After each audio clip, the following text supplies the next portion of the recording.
नमस्कार, आप देख रहे हैं प्रतिभा समाचार। मैं हूं शिवराज सिंह भाटी। देश और दुनिया के करोड़ों सनातनियों की आस्था का प्रतीक भगवान श्री राम की नगरी अयोध्या आज हर भारतीय के लिए गर्व का केंद्र है। रामलला के भव्य मंदिर निर्माण में जहां देश भर से अनगिनत लोग अपनी सेवाएं दे रहे हैं, वहीं राजस्थान के अजमेर से एक ऐसे युवा ने अपनी कला के माध्यम से अयोध्या में अमिट छाप छोड़ी है। जी हाँ, हम बात कर रहे हैं युवराज सिंह शेखावत की, जिन्होंने मंदिर परिसर के भीतर की दीवारों और खंभों पर अपनी अद्भुत मूर्तिकला से सबका दिल जीत लिया है। देखिए, इस खास बातचीत में युवराज सिंह खुद बता रहे हैं कि कैसे उन्हें इस सेवा कार्य का अवसर मिला है और इस अनुभव ने उनकी ज़िंदगी में क्या बदलाव लाया है। चैनल से जुड़ रहे हैं और मुझे खुशी हो रही कि हमारे शहर अजमेर का एक ऐसा युवा जिसने विश्व स्तर पर अपनी एक पहचान छोड़ी है, जिसको लोग सराह रहे हैं और पहचान में भी आपने एक अलग रास्ता अपनाया। तो सबसे पहला मेरा बहुत सीधा सवाल ये है आपसे कि आज एक इलेक्ट्रॉनिक युग है जी, आज एक तकनीकी का युग है। उस युग को छोड़कर आपने एक नया रास्ता चुना जी। वो आपके दिमाग में कैसा है कि आपको ये करना चाहिए जो आपकी एक पहचान बने और आपको सम्मान दिला पाए, जबकि अमूमन आजकल लोग एक अंधी दौड़ में दौड़ रहे हैं उससे हटके। जी, तो कैसे आपने अपना मानस बनाया कि हमको ये करना चाहिए? कभी भी सर ये तो फोकस में था ही नहीं कि पहचान बनानी है। अच्छा, फोकस में सिर्फ दिल को फॉलो करना था। ओके। जो दिल कह रहा था वो करना था। वाह। और जो मन कर रहा है उसके लिए जिद रखनी थी, मन मार के कुछ नहीं करना था। अयोध्या का भव्य रामलला मंदिर, जहां हर पत्थर, हर नक्काशी आस्था की कहानी कहता है। इसी आस्था में अपनी कला का अमूल्य योगदान है अजमेर के पाल बिटला क्षेत्र के 32 वर्षीय युवराज सिंह शेखावत का। सबसे पहले आपने क्या ऐसा तैयार किया कि जो आपको मोटिवेट कर रहा था कि भाई मैंने किया, लोगों को पसंद आया, अब मैं थोड़ा सा और आगे बढ़ूँ? तो सर वही मतलब तो स्कूल के अंदर एक बार किसी एक अपने साथ वाले विद्यार्थी को मैं बोल रहा था कि इसको ऐसा कर लो वैसा कर लो, और उसने मुझे बोला कि अरे नहीं, मेरे को बताएगा क्या और ऐसे करके।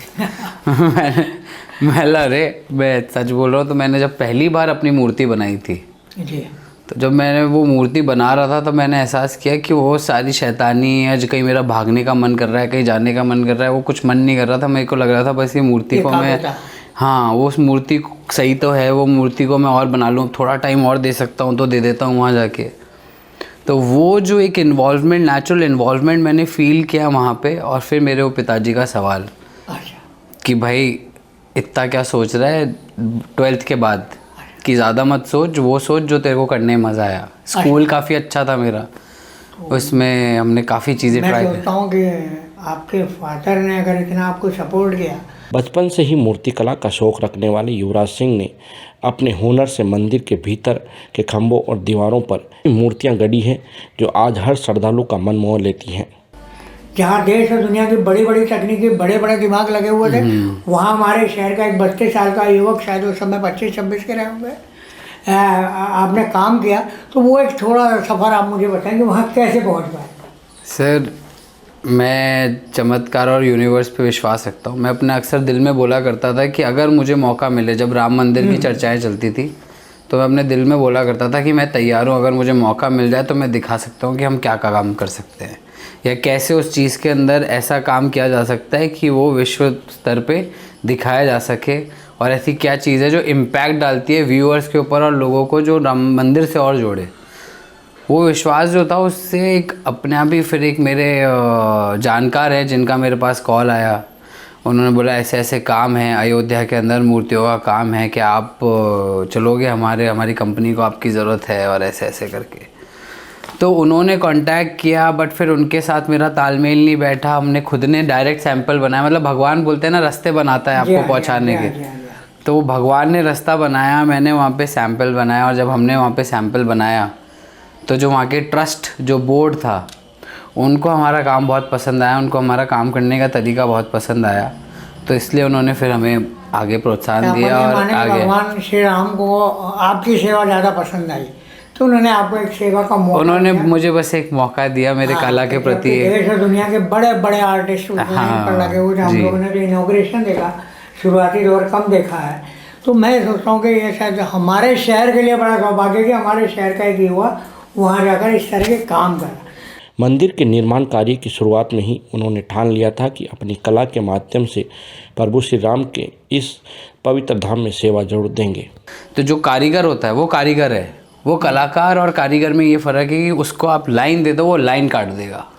कारीगर की वो होती है, कलाकार लाइन बनाता है कि वो कौन सी लाइन चाहिए। तो ये फ़र्क एक जो था। आज उनकी बनाई मूर्तियां मंदिर में आने वाले प्रत्येक श्रद्धालु के आकर्षण का केंद्र बनी हुई हैं।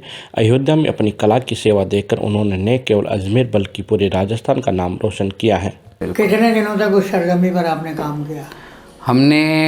मेरा समय तो उसके अंदर लगभग शुरू से अपना सैम्पलिंग से लेकर और अंत तक मुझे 8 महीने लग गए, जिसमें से हमने फील्ड के ऊपर 4 से 6 महीने लग के काम किया। वो ज़मीन ऐसी थी ना, ये मेरे दिल की बात मैं आपको बताता हूँ। वो ज़मीन ऐसी है ना, वहाँ पे कितना ही बड़ा आदमी आ जाए कुछ नहीं लगता।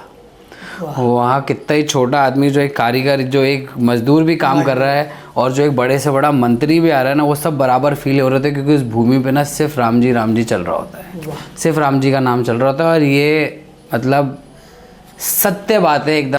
तो मैं यंग माइंड्स को एक ही चीज़ बोलता हूँ कि खुद का दिल जो आपका बात कर रहा होता है वो कभी झूठ नहीं कहता है, कभी भी गलत नहीं कहेगा। आपकी आंखें, आपके कान, आपका दिमाग और मन जो आपसे बात कर रहा है वो गलत नहीं है। अक्सर हम दूसरों की राय सुन के उसको बड़ी जल्दी पलट देते हैं, डर जाते हैं। अपना कॉन्फिडेंस होना चाहिए, जो खुद के ऊपर विश्वास करो, गलती करने से मत डरो, और वही लाइफ है। राष्ट्रीय पक्षी मोर को जी, क्योंकि उस जो अपना नया विधानसभा और लोकसभा बना हुआ है, जी हाँ, वो एक कमल के ऊपर है, एक मोर के ऊपर है। जी हाँ, मोर से इंस्पायर्ड है, तो उसके अंदर का हॉल का डिज़ाइन, शेप, सीलिंग, राष्ट्रीय पक्षी। सिटिंग्स, तो वो उसी के फॉर्म से अंतर्गत है। तो मैं चाहता था कि उसका फ्लो, उसकी जर्नी कि मोर क्या है, वो एक फ्लो, उस रूम के फ्लो के हिसाब से एक पैनल के डिज़ाइन के अंदर लगे। तो उस डिज़ाइन को पहले पैनल क्रिएट किया गया, फिर उसके बाद उस ड्राइंग को उसके अंदर एसेस किया गया, और वो 20 बाय 20 फीट के डिज़ाइन को। मोर इतना खूबसूरत पक्षी है कि उसकी आँख से लेकर उसके पंख तक में इतने डिज़ाइन है, इतनी डिटेल्स हैं कि मतलब उस हर एक चीज़ को निखारा जा सकता है। आपका कोई गुरु है क्या जो आपको बताता है कि भाई इसको थोड़ा सा और अच्छा कैसे किया जा सकता है? सर, एवरी व्यूअर, हर कोई जो कला को देखने वाला आदमी है, जो भी देखता है, मतलब कॉलेज से लेकर एग्जीबिशन तक, गुरु तो रहे ही हैं, आते हैं, मिलते हैं, लेवल्स पे रहे हैं, बट मैंने अपने गुरु को अपना ऑब्जर्वेशन माना है। और जो लोगों का मुझे वो मिला है रिएक्शन, उससे मैंने अक्सर अपने आप को वो दे कि किसी ऐसे इंसान को देख के कैसा एहसास हो रहा है, किसी इस इंसान को देख के क्या एहसास हो रहा है। तो वो छोटे छोटे एहसासों को पकड़ के मैंने अपनी अंदर। हर मूर्ति में समर्पण और हर नक्काशी में भक्ति झलकती है। अजमेर की इस युवा कलाकार की कहानी ये बताती है कि जब कला में श्रद्धा जुड़ जाए तो वे सेवा बन जाती हैं। अब आप क्या ऐसा करना चाहते हैं कि जिसमें देश और दुनिया पहचानने लगे कि युवराज मतलब ये इसकी पहचान? सर, देश को जहाँ मेरी ज़रूरत हो मैं वहाँ काम करना चाहता हूँ। देश जहाँ कुछ नया बनाना चाहता हूँ वहाँ मैं काम करना चाहता हूँ, क्योंकि मुझे खुद पे भरोसा है कि मैं हर वो तत्व के बारे में सोच सकता हूँ जो उस चीज़ को बनाने में, उसके होने में और उसकी मौजूदगी में एहसास दिलाने के लिए लोगों को बहुत ज़रूरी है। बहुत बहुत धन्यवाद आपका सर, हमको सहयोग कर। Sir thank